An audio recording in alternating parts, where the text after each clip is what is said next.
Welcome back to We're Live, pal. Double G here with Andrew Zarian. You know, Andrew, I missed you last week because I was off, and I was just like, man, what am I missing in my vacation? And I thought, you know what? I haven't heard Andrew's voice all week yet. That's what I was missing. Here we are. We're here, and we have a Yeah, ton to talk about. we Big do. week. And so much so that we haven't talked about anything because I haven't No. talked to you once. So if you thought this pay-per-view sucked, that will be news to me. But we'll talk about that in a second, the AEW Dynasty show. Before we do that, I wanted to mention Brian and Dave are going to be in London, and they're going to be on a boat. Have you ever seen a show on a boat before like this? They are going to be, that you can see the URL there, WO Wrestling Observer, livelondon.com. If you want to go see Brian and Dave do a Q&A, it is I think it's the same day as the All In show, if I'm not mistaken. So if you're going to be in London and you want to check them out, that's going to be a lot of fun. I think Dave said that the last one that they did in London was the best one that they've ever done. So they added some accoutrements to that. I think there's a couple of different tickets that you can get, and I think there's like food and drink available as well through the whole thing. So it looks like a lot of fun. So check that out. WOLiveLondon.com. And yeah, and I should mention we have the convention Memorial Day weekend. Oh, look at super producer, on the ball. If I will be at all of those events, Andrew is not scheduled, so I'm not sure what your possibility is, Andrew. I think certain things have to push you in that direction. Stars to get have out to to align Vegas for that weekend. Yeah, but if people are going to be at the convention, the Memorial Day weekend, just hit me up. Just just come hang. It's so much fun. Just everyone is just like a regular wrestling fan, homie person, and we just have a bunch of fun. Like I said, I'll be at all the events. I'll be at the Brian and Vinny meet and greet. I'll be at the Q&A, which is the Q&A, sorry. I'll be at the sweet party and the dinner, and then there's also a brunch on Sunday morning, which is fantastic brunch. So those are two events that are happening in this F4W Wrestling Observer universe. Now let's talk about this AEW Dynasty pay-per-view. Andrew, we were at live, maybe the best pro wrestling show that I've ever been to live, All Out 2021. We were not there at Dynasty, but the feedback from people there live that they thought it was one of the best shows that they've seen. What did you think, kind of with the comparison to All Out 2021 in the back of your head? What did you think of AEW Dynasty? So I thought it was fantastic. I thought it was a fantastic show. Loved it. Top notch, right? It is such a high level of professional wrestling that it's kind of normalized now the last couple of years to get this. This is not something that we got to this level. It's extremely high quality. The match rate is unbelievable, and I thought that Will Ospreay and Danielson match was probably one of the best matches, if not the best, that I have ever seen, outside of Kenny and Okada. What do you think is going to be the star? What do you think is going to be Dave's star rating for that match? What did he give? What did he give? What did he give? 7 stars to Okada Omega? I think 7 is the highest. 7 is the highest. 6.5. Interesting. So I'm gonna look. Only reason why I'm going below that, right? And I'm not saying it was not a better match.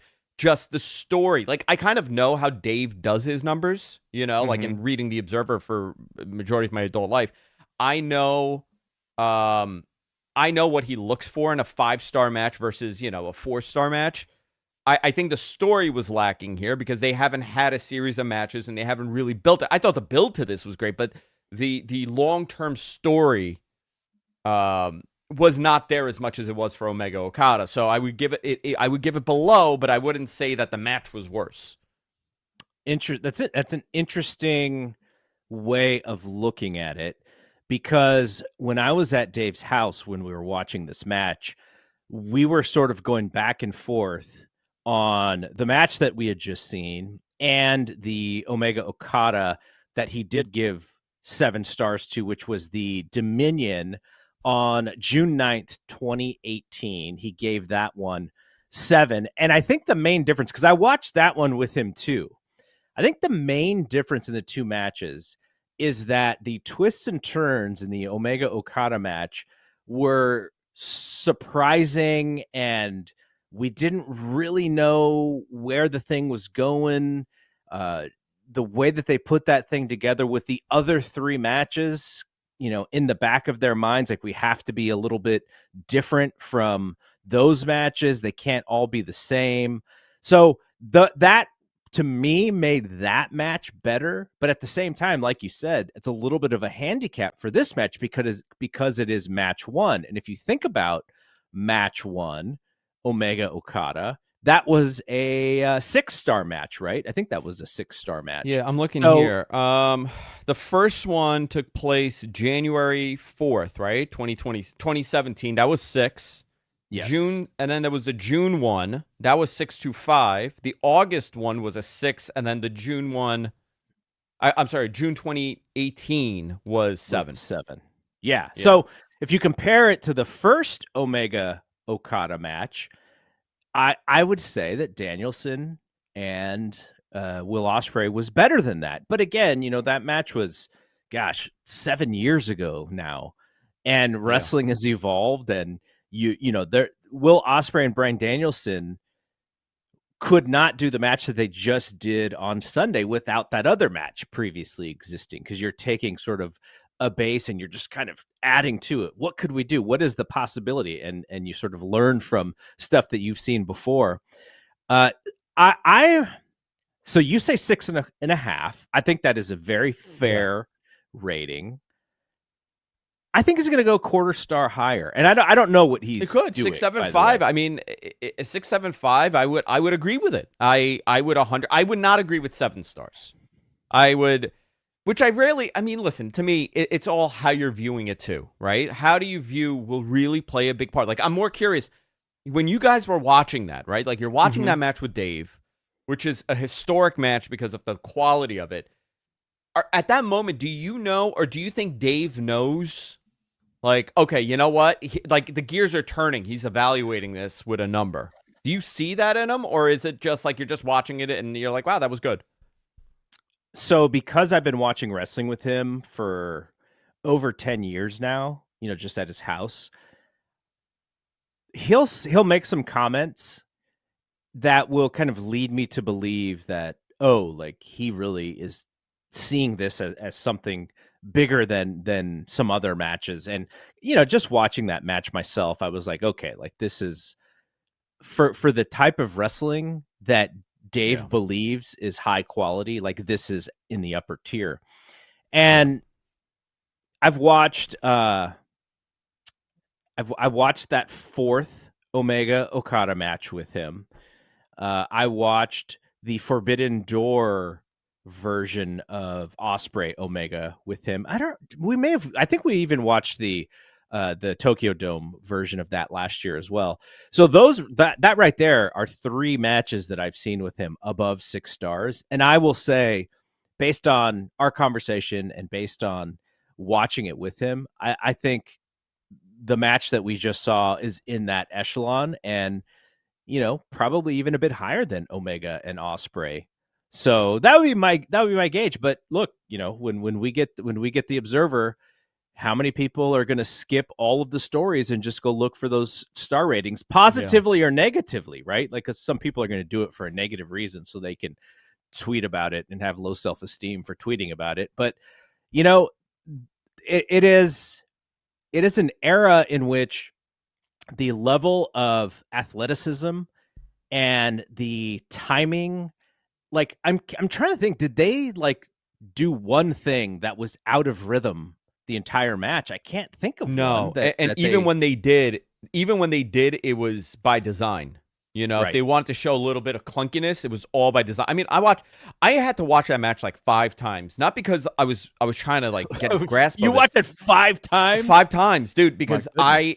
I knew that the way that I'm watching it will impact my opinion of it. And the Sure. first 3 times that I tried to do it, I was being interrupted constantly. I had a phone call. I had to go. I was trying to watch it at work, which was almost impossible. I tried so many different ways to watch it. So I finally gave up and I was like, you know what? I'm locking myself for the next 30 minutes and I'm going to watch this. And that's when I watched it. I was like, okay, now I could pay attention to this. The other thing is the timing, right? When you're watching that Okada, the series between Okada and Omega, it had been a long time since we had seen that level of work rate, right? And it was, for many, it was the first time that we ever saw anything like this. But if you look at that match, and that's a 7-star match from what, 7-8 years ago, right? Mm-hmm. 2018. You look at another 6-star match, which would have been in 1988-89, right? Steamboat Flair. And Yes. and you compare those, right? Let's compare these 3 6-star matches. It is a very different gauge depending on the time frame of wrestling. And I think that's the most amazing thing that Dave could give Steamboat, and not knocking that match. It's an incredible match, Steamboat and Flair. But is that the same level of what we saw in 2018 and what we saw on Sunday? No, it's not. Totally different style, totally different work rate. But for the time, you have to be able to take yourself out of the current and put yourself back there and look at it and evaluate it. I think this match will be looked at for the next, I don't know, decade or so as probably one of the greatest of all time. Okay, here's right? a question, When you compare those, Masawa Kawada, right now, as I'm saying that, somebody typed it in the chat room, okay? Yeah. As I'm saying it. That is probably one of my favorite feuds of all time, got me into Japanese wrestling. Masawa Kawada, was it 93 or 94? Dave gave 6 to. All of them. They were all phenomenal. I could go back and watch that, but is that the same work rate as what we got with Okada and Omega? No, it's not. Very different style. Okay, here's a question. And I'm not saying what we saw Sunday will ever be normalized, because that is, again, that is a level of athleticism and timing and being on the same page and understanding strengths and just understanding your audience as well, because ultimately that's what they're there for. They're there to entertain that live crowd. But as you just said, the previous 6-star match before these Omega Okada matches was 1989, Ric Flair and Ricky Steamboat. And I watched the first one of that year, which is where Steamboat wins the title. Oh, because you're reading the Observer, right? I'm reading the 89 Observer, so I'm watching all of those matches. And right now I'm watching the Clash of the Champions one, which is 2 out of 3 falls. I got through the first fall, but I haven't finished the match. And I was looking at it from the exact same standpoint as you did, which is these matches are so different, which means that our expectation in 1989 or what we thought was possible in 1989 is so much different than it is in 2024. And Terry Funk, Terry Funk is doing the commentary on that show. And here's what Terry Funk says, which is exactly what we all said when we were watching Danielson and Ospreay. Terry Funk says, these guys are working at such a fast pace that most other people could not do this because they would get blown up. And we're watching Ospreay and Danielson, and almost not to say that it worked against them, because I don't think it worked against them, but the fact that they were able to work so quickly, to some extent, it took the fight aspect out of it a little bit. And I've seen that feedback. I get that. And I totally understand that.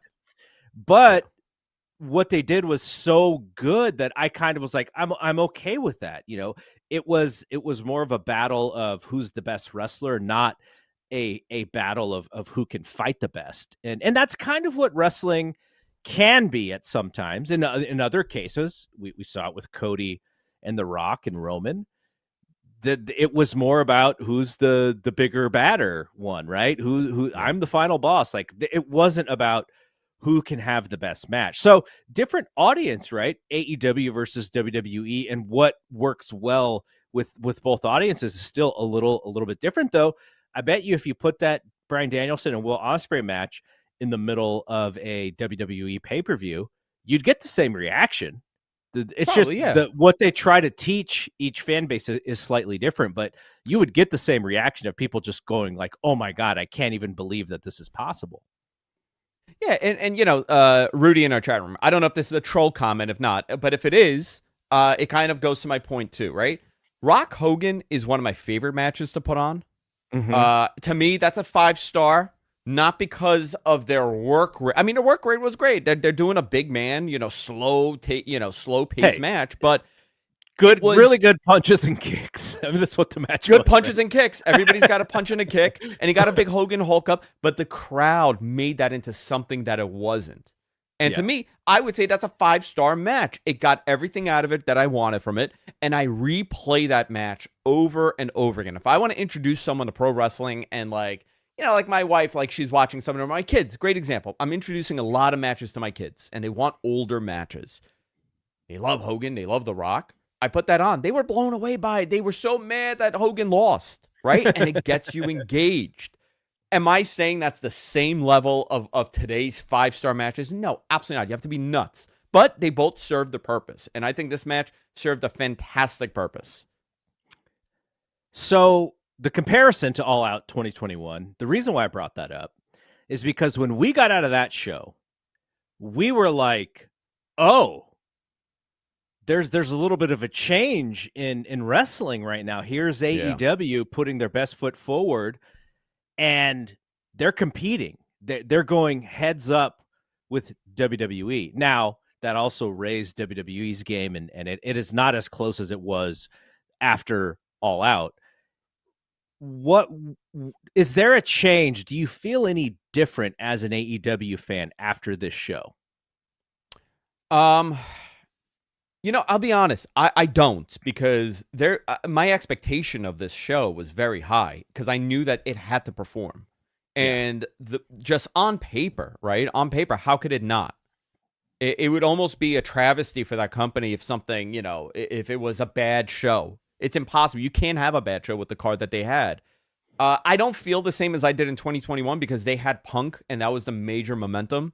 Yeah. And I know it upsets people when you say this, but Punk leaving was a major, major hit to that company, more than Cody. And it's put them in a hole that they're having a lot of difficulty exiting. And I don't think, and again, that's not the talent's fault. I think it's a perception problem, possibly booking. They didn't, I was not thrilled with the booking from All In to, the end of the year with that company. And I think it took a lot of people out. I didn't care for the Devil stuff, the Adam Cole stuff. They didn't work for me. Yeah. And it slowed things down, as far as for me as a fan. I could say that. I think now is interesting. They have good momentum exiting this. They have a new world champion. They have Okada. They have Ospreay. They have Mercedes. Let's see what they could do.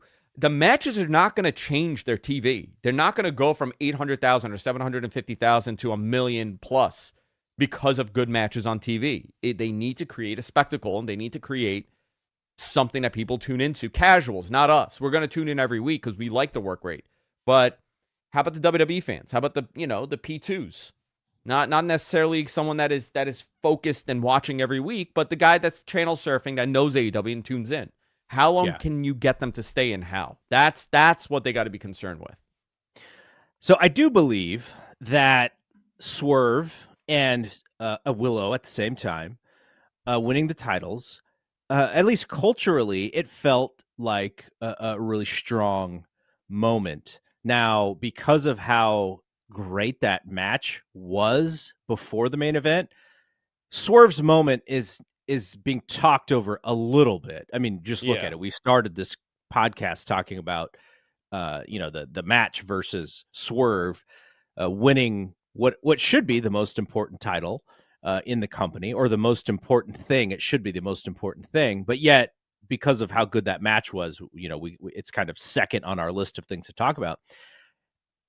I think they have a real challenge in having Ospreay as somebody who is not the champion and Yeah. figuring out what to do with him so that he doesn't overshadow everything else that they are doing. Because Yeah. from an interview standpoint, he's probably doing the most interesting babyface interviews in the company. I mean, you compare Osprey to poor Mercedes, and I'm a huge Mercedes fan, but her character, at least so far, has been so tone deaf to Yes, really 2017. understanding. It's 2017 WWE. That's she's cutting a 2017 WWE promo, 2015 WWE promo. It works there because it's all sound bites. I mean, if you even listen to how she's doing it now, she's doing, the terrible comparison, and I mean no disrespect, but like the Bellas, right? Like their promos. It's the same school of promo. It's ba ba ba ba ba ba ba ba ba ba ba, and then you stop because that is the bite, and then you do it again, ba ba ba ba ba ba ba ba ba, and then you stop because that's the bite. AEW doesn't do that. AEW does a different level of pro wrestling promo. So I think if she had something to sink her teeth into, which they did not give her, she still doesn't really have anything to sink her teeth into as far as a conflict is concerned. I think if she really, really had a conflict that people were interested in, she could do a similar act and it would work a lot better. That to me, the act is a little tone deaf, and the fact that they haven't given her anything to that fans are going to get excited about. It has been a little bit frustrating. So I think she's kind of working against the creative that is being presented to her, though I'm sure she has a hand in some of it. But just look at the comparison of the promo that Jon Moxley did to open up Dynamite versus the Mercedes presentation, and it's so different. And the Moxley presentation is a little bit closer to what that fan base, or a lot closer to what that fan base really enjoys about the AEW product. So I really hope that here's the difference here too. Moxley hated that WWE style, right? Mercedes, that's pretty much what she knows. Not to say that she didn't wrestle and do promos before, but she really was created for that audience between NXT and the main roster. Moxley hated it, so you could tell that he despised that style, and when he left, he embraced the one that he likes, which is in line with AEW. I think Mercedes will be fine, but here's you do it very simple. You give her an opponent that people are very invested in, and I could think of one. She would have had Britt Baker from day one. It'd be a little bit different, right?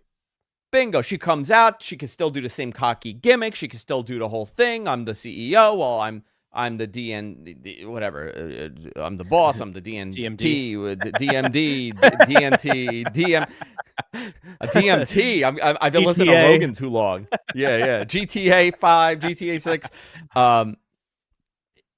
You could kind of get invested. It's going to take time, and I think they're being careful with Mercedes because it looks like she's not really ready to get in the ring.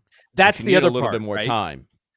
Yeah. The other part is, what is she the best at? It is her in-ring. So in that to that extent, she should work out really well in AEW because she's a really good wrestler. So. But listen, but Garrett, here's the thing. Styles have evolved astronomically in the last 5 years, pre-pandemic to now, right? And this pay-per-view was a great example of that. Pro wrestling, the style of it has changed. And it was very, I mean, I would really recommend, like, even watching like WrestleMania, right? Put on WrestleMania and put on this show, and you're saying, oh my gosh, what a contrast in style. And WWE has evolved into a much better product. So I don't know. I'm hoping that Mercedes, her style has changed along with the time, because we haven't seen her wrestle in a while. Okay, what do you think about her match against Kairi Sane last year in San Jose, which I was there live? And her style in Stardom, and even though she didn't really get to have a lot of matches, she also had the match against Willow, which I don't ever think I saw that one where she got hurt. So there was an attempt to get out there and get out in front of her indie career and not be just doing WWE style. Unfortunately, she got hurt, which is I'm assuming is the reason she's not wrestling right now. And so hindsight, of course, right? Hindsight is 2020. I wonder if Tony Khan would have delayed her her coming back to where she could wrestle, because these last few weeks I don't think have really helped her too much. I know that was the date that they had set for her. They had planned that day, and they were committed to doing it on that day.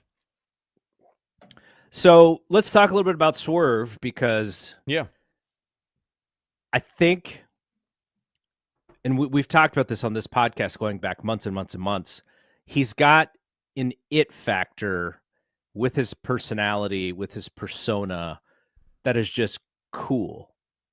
Yeah, very much. But with the idea of what this the AEW fan base seems to enjoy most, and with this sort of, I guess, momentum that Will Ospreay has, I do wonder about this title run. Now, I was a proponent of putting the belt on him now, even if it meant that their plans had Will Ospreay taking it sooner than later. I still think that this needed to happen for Swerve because of how he was set up, in the last several months. Now, who is going to be his first match? Is it going to be Hangman? Does Hangman come back from the dead? Is it going to be, I can't even think of who's like the natural. Is it going to be Joe again? I don't want to see that again. I don't think it's going to be MJF. It's too early to do an MJF match.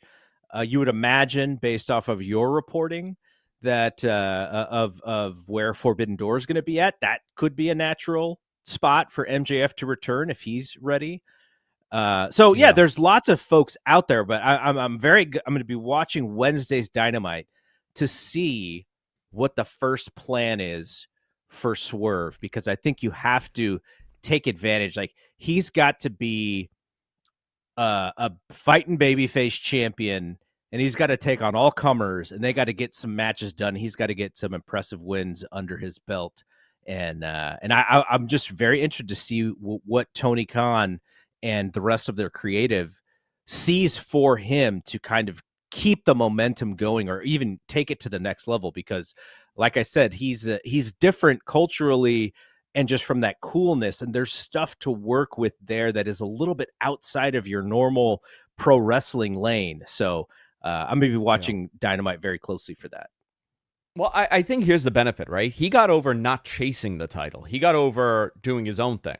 So generally, the growth is in the chase, and once you get the title, you slow down. I don't know if that'll happen with him, because he was outside of that world title picture, and then he came into it.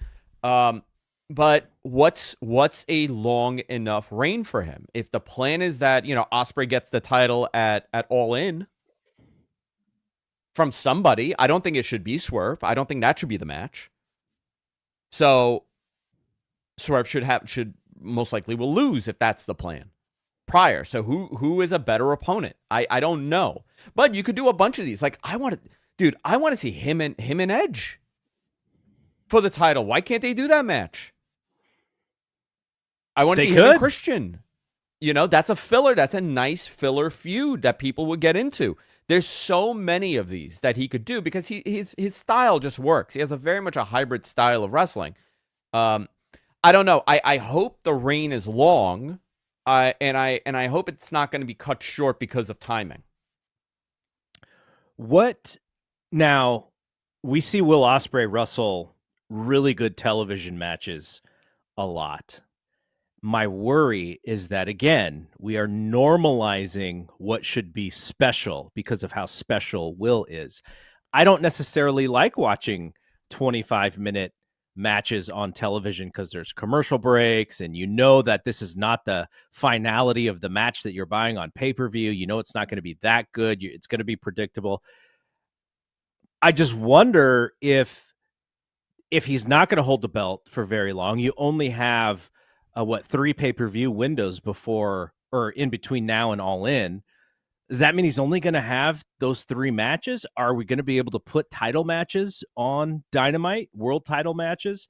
Are we maybe doing some on Collision? Like, that's kind of what I want to see. Like, what is the rhythm of this title reign? Because he's so cool, and what it could be is they may just see this as like the first of many, And so you kind of get the feet wet as the champion, and then you circle back to him. But there's a long line of people who could possibly win the world title in this Yeah. company. And so he's got to take advantage of the opportunity now. I just hope that there's really good stuff coming for him because he really deserves it. And he really deserves a chance to show people what he can actually do. So that, again, Hey, I what have I'm a looking great booking forward idea. I have a great book. How about Jericho beats him for that title? That'll get everybody excited, right? They'll be thrilled with that. No, I think here's the other part, right? And he may, timing is everything, and he may benefit from a great run based on his to. opponents. MJF coming back, Adam Cole coming back, Kenny Omega coming back, possibly Will Ospreay available. You could do a match with Adam Copeland. You could do Christian in there. The list goes on and on of really great. I mean, Danielson could get a shot at the title. It's not a matter of match quality. It's a matter of, for me, what are we doing to make him larger than life? That has to be the next goal. We already know he's a great wrestler. He has it. Let's make him larger than life. Mm-hmm. Yeah, like that. That's the challenge, right? Is you have so many moving pieces. You have something we didn't talk about yet: the Jungle Boy storyline, the Jack Perry storyline. Jack Perry comes back with the best s-eating grin I've ever seen in my life. Oh my God. He showed more charisma in that smile than he's shown in his entire AEW career so far. But what's his match? Yeah. Where do you go with that? Is it just six mans with the Bucks right now? Yeah. Like CM Punk. Exactly. His biggest feud, the biggest feud of the century, CM Punk. I never thought that would be the case. Jungle Boy versus CM Punk being the biggest match they could put on, but that can never happen. Were we at? I don't know. Did you? Maybe you weren't at this show. No, or maybe you were. But there was a show that we were at live. It was like a Rampage show or something. And then, so CM Punk takes the mic after the show goes off air, and he brings Jungle Boy into the ring with him. And he starts singing like the Golden Girls song, "Thank You for Being a Friend." And he starts going like, if you got a problem with Jack Perry, the problem is you, not Jack Perry. The problem is you, yeah. Yeah, like it was just this thing where it was like after one of the shows that where I was at, and he's like doing a whole monologue with the mic and stuff. I was like, very interesting. But yeah, so the booking aspect of this, like the pay-per-view is great.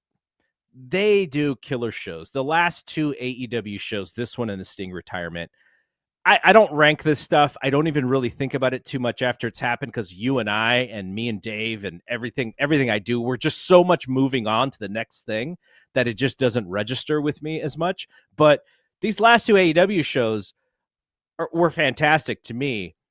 But then it's like, okay, how do we get to the next one? If we, in our back pocket, we know these shows are great, how can we make the television as great as these pay-per-views? Yeah. And that is a whole different avenue. For a pay-per-view, you're making matches that people want to see. And for television, you're creating hype for your characters and for your conflicts, which is a little bit of a different skill set. So, they have lots of folks. Okada, what's Okada going to do next? What are the Bucks going to do next? Jack Perry, what is he going to do next? Mercedes and Willow. Tony Storm looked awesome against Thunder Rosa. So there's so many moving pieces, and how do we all kind of keep them moving in the right direction for the television? I think that is a problem that is not unsolvable because Tony Khan has written pretty darn good television before. But how do we keep all of the momentum going post pay-per-view where fans are just as happy with these Dynamite shows and the builds to the next show as they were with the pay-per-view? I mean, I generally don't feel like it's a bad Dynamite ever. Very rare that I would say, "Wow, man, this was a really bad show." Like I could count probably how many of those I could probably count on my hand. Bad is the wrong word. I think the word that I would use is something to the effect of, well, it's not even a word, it's a phrase. Like, oh yeah, that Dynamite happen. That was just there. I don't like a lot of the story aspects of Dynamite. It's not my cup of tea, but again, I will preface that by Yeah. saying, or I will, it's not a preface if you're saying it after, but I will say, I also understand that I'm not probably not the target demo wrestling fan as well. So the things that I may not like, the target demo fan may really love.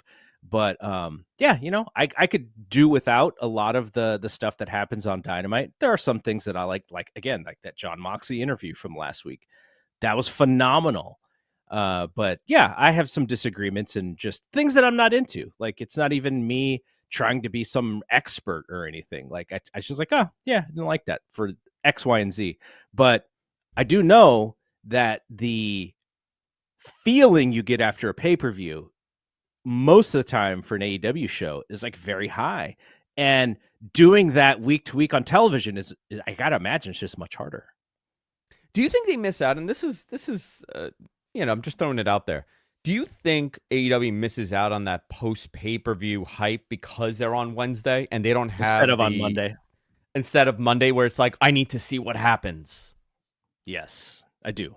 But also, right? I never thought of that before. They don't really cliffhanger stuff all that well. You can see that from Dynamite to Collision. Like, they're doing a better job of connecting those shows a little bit more than they have in the past. But how are you watching Collision? I know you like watching wrestling on the weekends. You can catch up. Yeah. Are you watching Collision live every Saturday? It's funny. I tend to catch it live more than I do with Dynamite because I come home, I'm having a glass of wine, I'm talking to my wife, we're just hanging out. So It's on, but I'm not paying attention. On Saturdays, I've already had a couple drinks in me where everybody's settled down. We're all hanging out, we're all watching it. I tend to watch Collision closer live than I do with Dynamite, even though I enjoy Dynamite a little bit more. I thought Collision was a great show. The Danielson, the bunkhouse match was unbelievable. See, that's the show where, especially on pay-per-view weekend, I started Collision Sunday morning, and I was like, okay, I may not get to watch everything. I may have to skip through some stuff, but I want to catch up because they put the effort to build to the Sunday show. So I was like, I want to see how they're doing this. And I watched the beginning. I got through about a half an hour. Then I had to go do something, and then I had to go do something else. And by the time I went back to Collision, I was like, wait a second, I got to leave to go to watch this thing at Dave's house in 15 minutes. I don't have time to do it. So unfortunately, and this has become a problem with Collision and even SmackDown recently, I'm just like, I'm going to get to it. I'm going to get to it. And it's like, oh, NBA playoffs. And then it's like, oh, baseball season just started. I'm going to get to it. I'm going to get to it. And then I just never get to it. So that's a struggle for weekend wrestling content with me right now. I'm sure it will change once the NBA playoffs are over. But yeah, I'm finding, everyone has the same difficulties of trying to watch all this stuff. But my choices have been, if the wrestling isn't super important, which post WrestleMania, WWE is not, I'm going to skip it. And Collision is the B show to Dynamite's A show. So I make sure I watch Dynamite.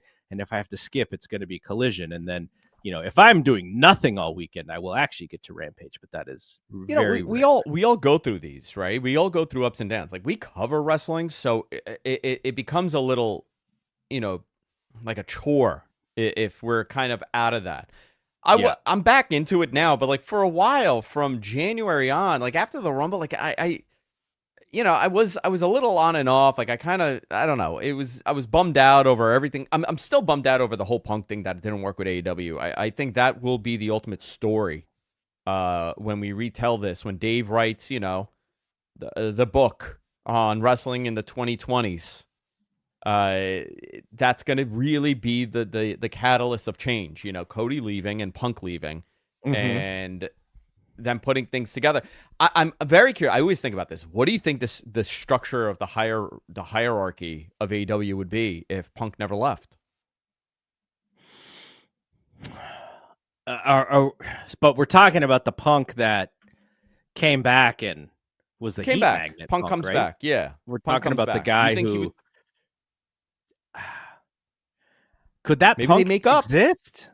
Could it? Maybe they all make up. Okay, here's a scenario that I think would be possible. Punk may be happy because Tony would placate him, but a lot of other people may be unhappy who are currently happy right now. That would be a possible problem because, I think we all agree that when it comes to resolving conflict, that has not been a strength of Tony's in his short career as owner of AEW. And so I think that stuff would just exist and it would fester, and their business would probably be a little bit better, at least I house think their shows house, and TV. the house show business would be big. That would their house would be attendance would be big. I don't know so much about ratings, but it's always interesting to me, where we would be if certain things didn't happen. I'm looking forward to seeing everybody come back and get this thing firing again on all cylinders. I think right now they're operating a little. It's amazing, right? Their talent pool is so big, but like, who's there? What's the big world title picture? We don't know. Mm-hmm. That's why I think Swerve is so important. Yeah. So important. If he hadn't gotten hot, who would it have been right now? I don't know. Maybe no one. Maybe Joe would have retained. He would have had a whatever match and retained. And that wouldn't have been the story of crowning a new world champion at the show. It would have been, Danielson and Ospreay like it was. I think I'd have a better answer to that question if I knew what the heck was going on with Hangman. He's been so inconsistent for like 2 years. Like, why is he not there? I'm assuming it's personal, but I don't know that. That's just my assumption. I can't imagine it's a storyline. Like, he's one of your most valuable guys, maybe a little bit lost in the shuffle, but I think he's the goods. You know who it would be? You know what would happen? Tony would just go, we need Mox. we need Mox. When all else fails, Yes. New Japan's doing the same approach now. So in case of emergency, get Mox. That's probably what it would have been. Because, I mean, he's promo at the top of his game, but also kind of, he's doing other stuff. So thankfully there is the IWGP Championship, and they're going to have that defended on Dynamite, which I would have put that show on the pay-per-view, by the way. I don't think it's going to help ratings that much, but I think it would have maybe got some New Japan fans to buy that show who maybe didn't buy Dynasty. But go ahead. Do you think, and because you follow this so closely, right? And I rarely, that's obviously everybody I host a show with follows it closely, but you have a very different perspective on this. I said this on Matt Men weeks ago, and I got like a bunch of like, not hate message, but like, I think that's a terrible idea, right? I got a bunch of those. I think for like 6 to 8 months, put that title on guys like Danielson and Moxley and Edge, put the name recognition there. To bring a fan base that's not currently watching you, and elevate that a little bit. Do what they did with the Universal title. Bill Goldberg winning that title. I know, terrible comparison, but there was a purpose for that, and that was to pump the record book of who has held these titles. Yeah, that was the sole purpose of. That's when they started rewriting the history books, of the world champions. I have no problem with there being It could have been, I'm not to take away from Swerve, it could have been Edge and Adam Copeland and Samoa Joe. Adam Copeland wins the title, and now Swerve chases Adam Copeland in a higher profile guy, and he loses to him, or like a Danielson holds the title for a little bit. I know these are guys that aren't necessarily politicking to become world champion in that company. They want the younger guys, but there is a perception thing. And I think that kind of alleviates a little bit of that when you have recognizable names as your champions. So this goes back to a conversation that you and I had on this show where I was hopeful that where they were going with the CM Punk returning was that he and MJF would have a title for title match, and then MJF would lose that match.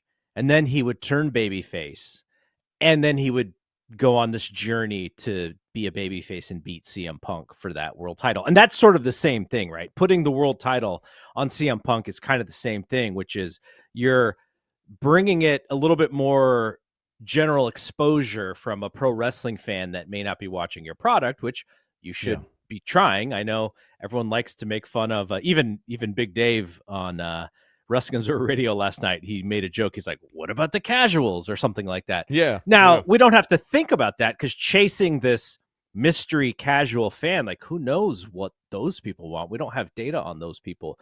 But just by putting it on somebody who's a little bit more famous, it does bring more attention. And so that's what I was hopeful that was going to happen with CM Punk. I think that's what they tried, but every time you did something with Punk, he would just get hurt. So you couldn't really keep that on him. That's part of the problem. Yeah.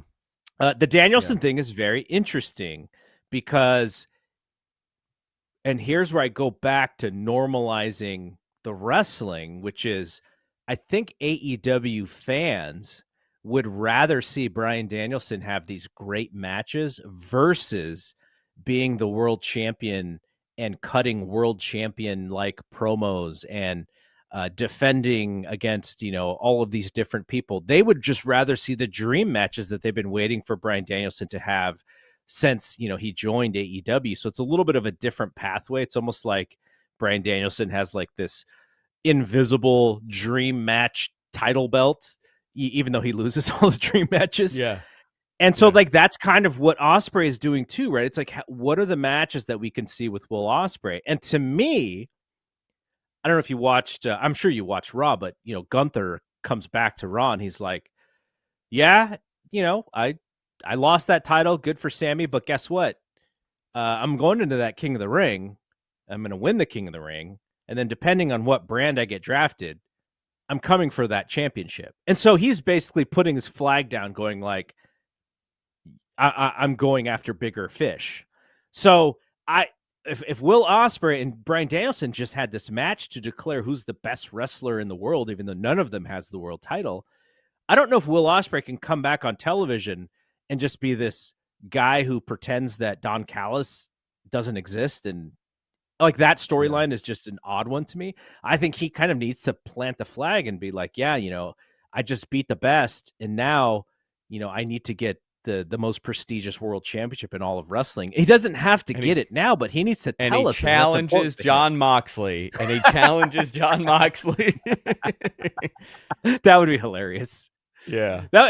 Right. But that is kind of the thing, is that you want to utilize your veterans and a veteran like Bryan Danielson. Imagine if we have this same match at All In, and instead of Will winning the fictitious best in the world invisible belt, imagine if Bryan Danielson had the world title and Will beat him in this same match to win the world title. It would have been even bigger than it was on Dynasty. Yeah. And you need those big moments. And again, I'm not saying that there's one way to approach it or not. I think these are good questions to ask. A lot of questions in the chat room, like how many casuals do you think would want to see that? Or how many WWE fans would want to watch it?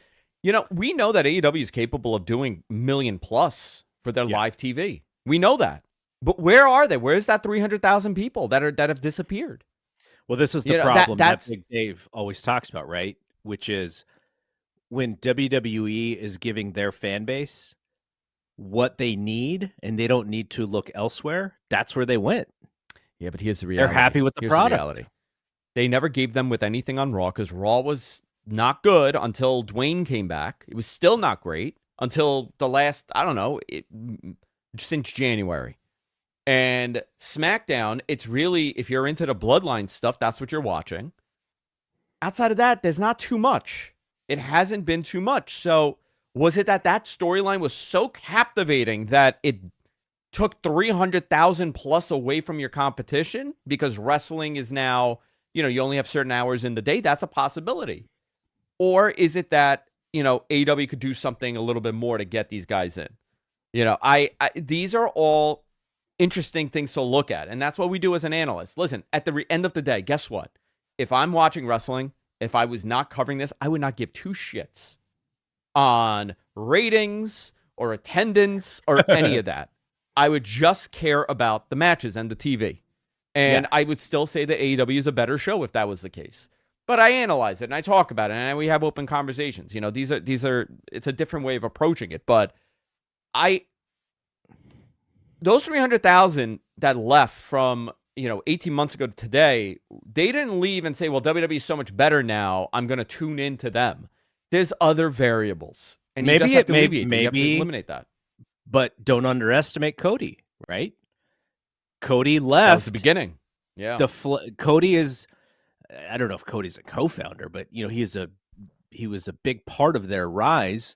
And then he basically said, oh, I'm going to the other place because, it's better for me. So fans may have seen that as like, oh, if Cody's going to leave for WWE, then maybe that's the thing that I should watch. I don't know if it's that simple, but here's kind of where I thought you were going to go with this, which is WWE is obviously hot. WrestleMania was amazing. I don't know about you. I'm not into Cody and AJ, for one, as his first world title program. And then I watched that Battle Royal last night. Happy that Becky came back. She probably deserved more time off. Unfortunately, she's a team player. Rhea got hurt. Becky comes in. I thought that was flat. I thought the creative to crown her was bad. If there's an opportunity, and it may be a small opportunity, WWE's doing all of these international shows. They're going to be in France. They're only like the big four, I guess, are going to be in the US.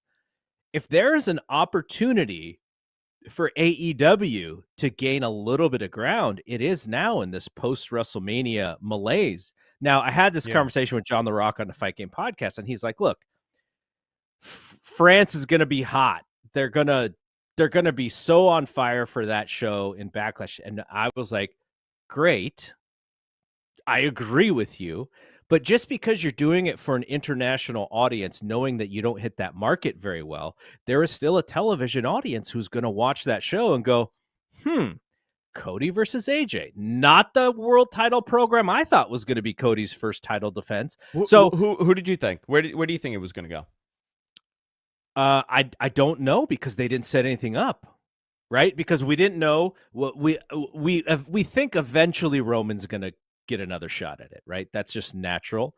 But we also know there's Roman's him, there's Roman, there's Rollins, there's Roman, there's Dwayne, right? I guess I would have thought Solo, just by the fact that you want to continue that storyline a little bit. But it does look like they're putting some distance between that, because they did have Solo lose a lot of matches before WrestleMania. So I'm only saying, which is, if there is a time for AEW to kind of pounce and maybe to get a little bit of that momentum back, this post-WrestleMania malaise would be the time to do it. Seth is taking time off. Roman is taking time off. The Rock is going and doing the Mark Kerr Smashing Machine movie. Cody is the stalwart.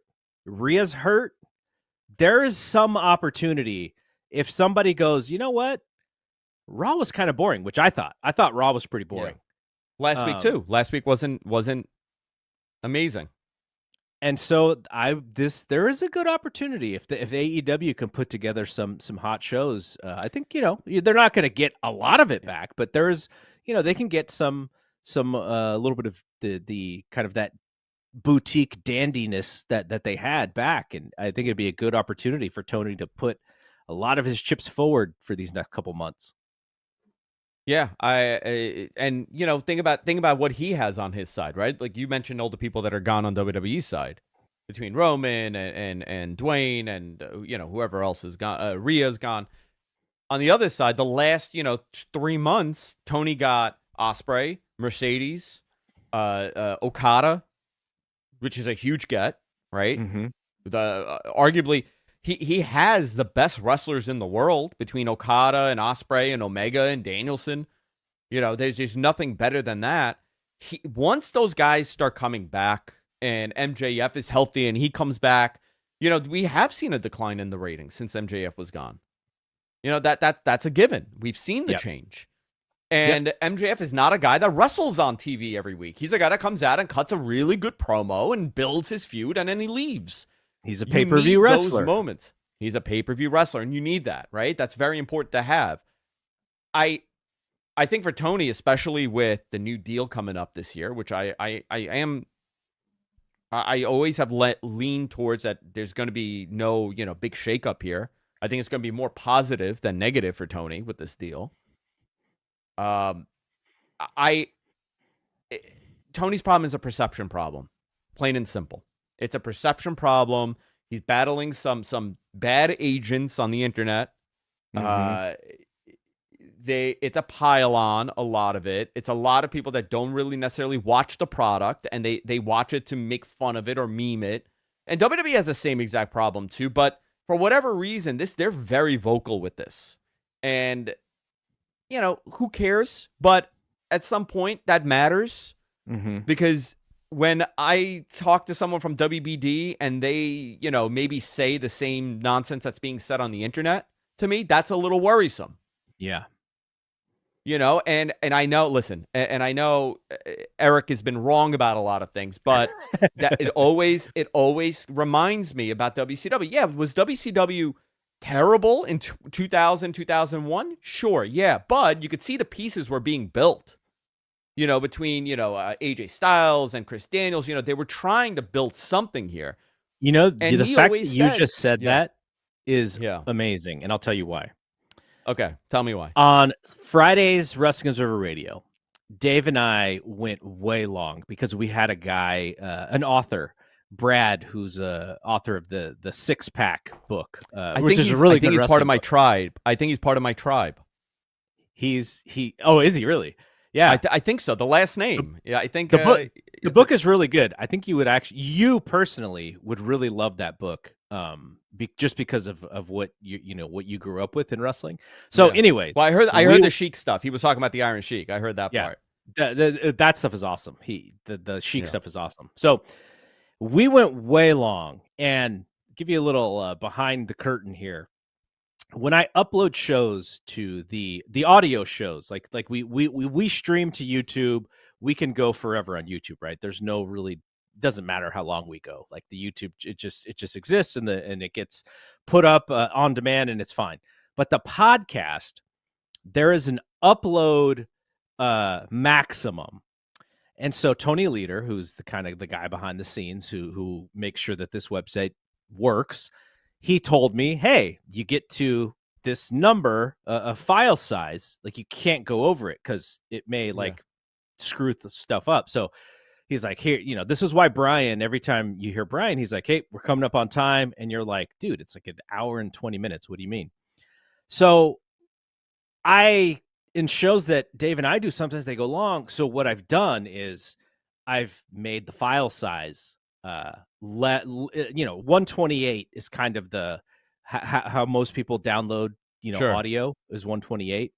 I make that a little bit smaller just so I can fit more in, and no one can really hear the sound difference between 128 and 112 or 96 or whatever.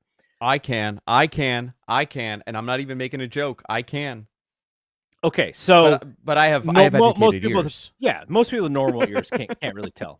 So in order to add the length of that show, I have to make that file size a little bit smaller in the quality. So there was still, after that show, I shrunk it down as far as possible, and it was still too long. So I took out a question that I asked Dave about one Eric Bischoff. Oh, what was I it? asked Dave, I said, if maybe you could do this. Actually, this might be a you thing because you've had a conversation with Bischoff before and he likes you. I said, if I had a drink with Eric and he didn't have to worry about posting anything on social media, he didn't have to worry about his influence, he didn't have to worry about someone taking down a quote of what he said so that he's going to contradict himself in the future, I said, do you think Eric would say, yeah, there's some stuff that I did wrong that I would have learned from and that, I wouldn't do again, and I would do it this way. And would he be honest about his failure? And Dave said, yes, he would. And the reason why I know is because I knew his plan for if he was going to get the company in 2001. And part of a lot of his plan was learning from his failures. Now, I had to cut that from the audio on Friday, so the people who listened to the audio show didn't hear Wrong question to that cut out. discussion about. Wrong question. No, you know That's a why? great question. Okay, but you know why I did that is because it didn't really matter to current stuff that we were talking about. It's just kind of Sure. like an aside. But I knew that you would enjoy that because Bischoff is somebody who I had a great conversation with him. And I'm very respectful of people's opinions, whether or not I think it's correct or it's right or it's wrong or it's bad. I'm very respectful, especially to people that are in the pro wrestling business and have been involved way longer than me. And I we listen, respect our especially, elders too. We respect our of course, elders. I respect He's my somebody elders, who and he has yeah, experiences in his life, so you would talk to him tremendous. in a different way. I always like to know the perspective, but one thing that Eric has said, and I do believe him because I have been in conversations with people and listen, you and I have spoken about this 1,000 times. I've spoken to Dave about who I speak to. Yep. When I get a message, we're running out of time here. We got to go in like 5 minutes. We got the wrap up signal. 2 minutes. We got a wrap up sign. I got it, but I'll say this. When I speak to people, and one person I would say is a very important person in media, not necessarily WBD, but in media, very important person on the corporate side of television and media, right? It's a circle that I've become friends with, and I run into these people and I talk to them regularly. When they do this, and they go, "What do you think of this? Is this true?" And they hold the phone up, and it's some.